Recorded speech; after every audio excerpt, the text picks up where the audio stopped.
Does long distance relationships work? And that's the question I want to answer today. I've actually created some notes for myself on my iPad to help shape this conversation. But the question I want to talk about, and essentially the concept I want to talk about, is long distance relationships. Now, I believe they can work, but in my personal experience, they haven't. That doesn't mean it's never going to work for anyone, but I personally think there's probably certain avenues or certain variables you need to look at before to give it the best success, essentially.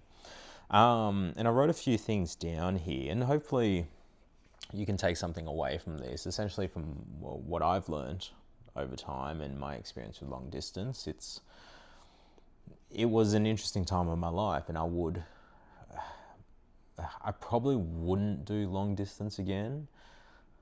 If I did, I think it does take a lot of work and it takes a lot of effort. And as long as both parties are willing to do that, then I think it can yield quite a lot of success. Because even though it didn't work for me, I've actually heard of other people who've done long distance and it's worked for them, and some are getting married, and that's beautiful.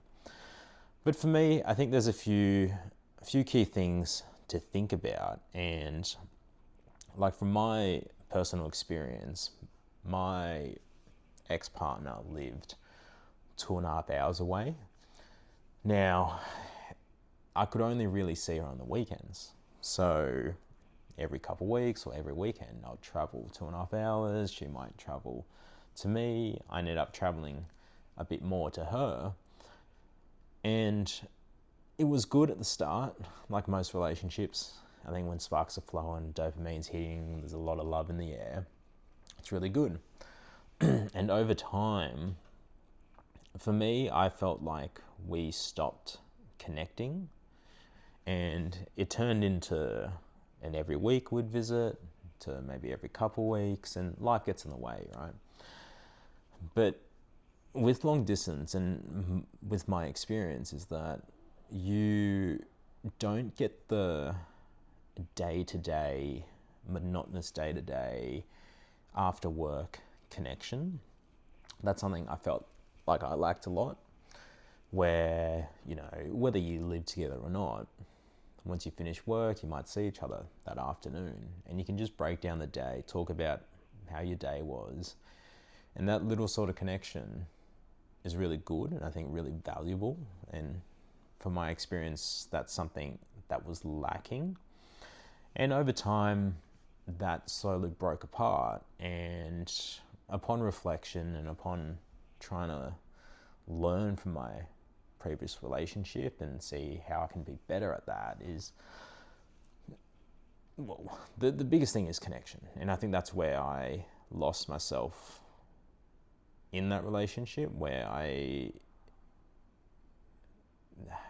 wouldn't say committed as much time, but I stopped reaching out for a connection point. And maybe she did the same as well, and maybe it was the natural end to that relationship. And I think long distance, or the distance between us, played a huge factor in it. I think it limited our ability to connect.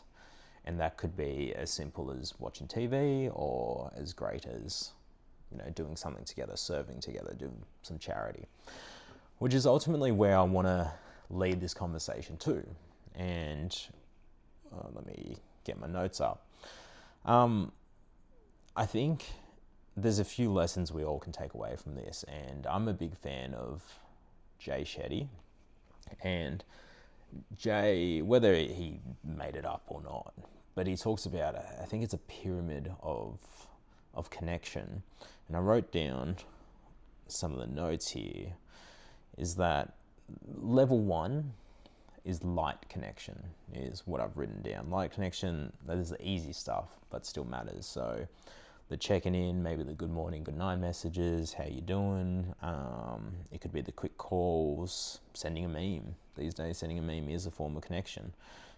Sharing little updates, playing games together, just something light. That's I think that's very valuable, but it is level one. So the next level is an emotional connection, which I wrote down as this is where you go deeper than an update. So maybe more emotional, talking about how you actually feel about things, be honest when you're struggling, having difficult conversations without avoiding them, reassuring each other. So we're really taking the next step to connect, not just a check-in on how you are, but tell me about your feelings, whether good or bad, sharing the ups and downs of the days, what you're struggling with, what you're not, what you're happy with as well. It's not just bad things. The third level is shared life connection. So I wrote down, this is where you try to make the relationship feel like real life, not just scheduled calls. And I look at this as, what are you doing to build your relationship? It could be as simple as like going on holidays, like plans together. It could be weekend plans, dates, activities together, or shared goals is another common one where I guess it kind of ties to holidays. You could have a shared goal to save a certain amount to go on a holiday. If you live together, it's a shared goal to maybe renovate a room, or a shared goal to get a new couch, or a shared goal to do painting together. It could be an activity. I think those are quite important, and that really is the next level. You're breaking each other.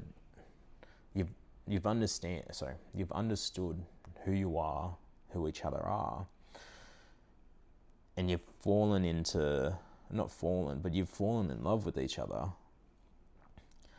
And this is what we call, I guess, the level 3 of connection. I wrote down planning meals together, having a weekly routine, doing work or study calls together, planning visits, talking about the future. So planning, really building a life together. And ultimately that leads to, I don't know how many have I got here. So I've got 4 levels. From the 4th level is purpose connection. So this is deeper layer, the deepest layer. This could be serving together, volunteering together, where both of you are doing something not for the good of yourselves, but for the greater good of the community.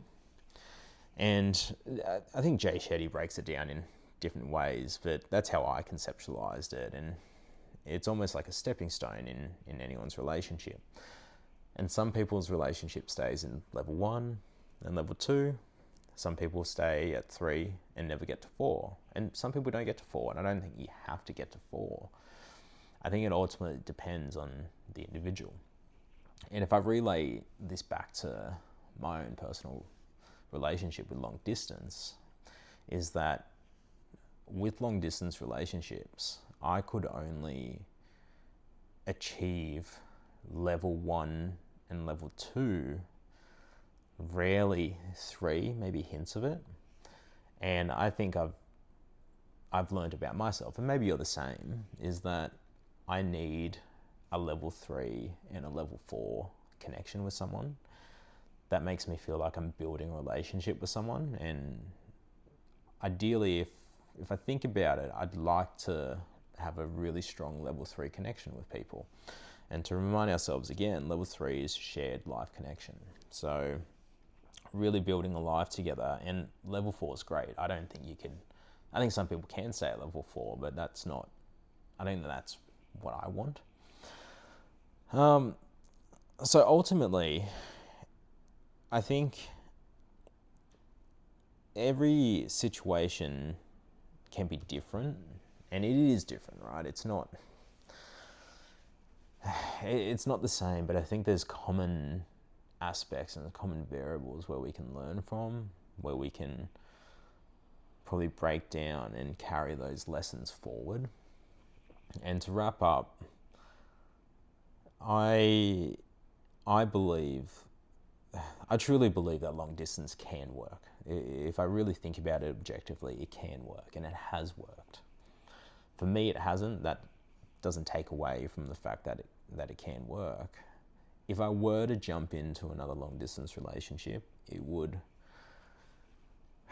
it'd have to be very curated in a way. You'd have to, it's not that you don't want to. I think if two people are in love, you put a lot of effort in, but you'd have to focus on the effort factor and the connection factor so much more than if they live 20 minutes away from you. I think you get the luxury of seeing them on a normal day for a couple of hours and then going back home if you weren't living together. But yeah, look, that's kind of a bit of a waffle about my experience with long distance relationships, and it's something I think some people face a lot. I think especially this day and age with online dating and dating apps, I think the chances of a long distance increases because there's more optionality out there. You might match with someone who's 2 hours away, let's say. Even if you live in the city somewhere like a Melbourne or a Sydney, they can be in the same city, but they'll be 2 hours away. That, in my opinion, I still think that's long distance. It's quite a long travel between either. And unless you're both happy with it, one of you have to sacrifice leaving your home to stay with the other, to sink time and connection and love with each other. You have to commit that time to each other. And maybe there's a balance. I think that there is a balance, but it's really tough unless two people are on the same page about the commitment level, about the love, about the connection, about the effort that they want to put in. But yeah, look, I'm all open to hear your opinions and all your thoughts about what worked or hasn't worked for you in a long distance relationship. Feel free to share them in the comments below. Always happy to learn of others and see what other experiences or other people's experiences are. And maybe that's something I can learn as well from. And you never know, I could be in a long distance relationship next as well, and then I'll have to employ all these skills and lessons I've learned. But thank you again, and we'll catch you guys next time.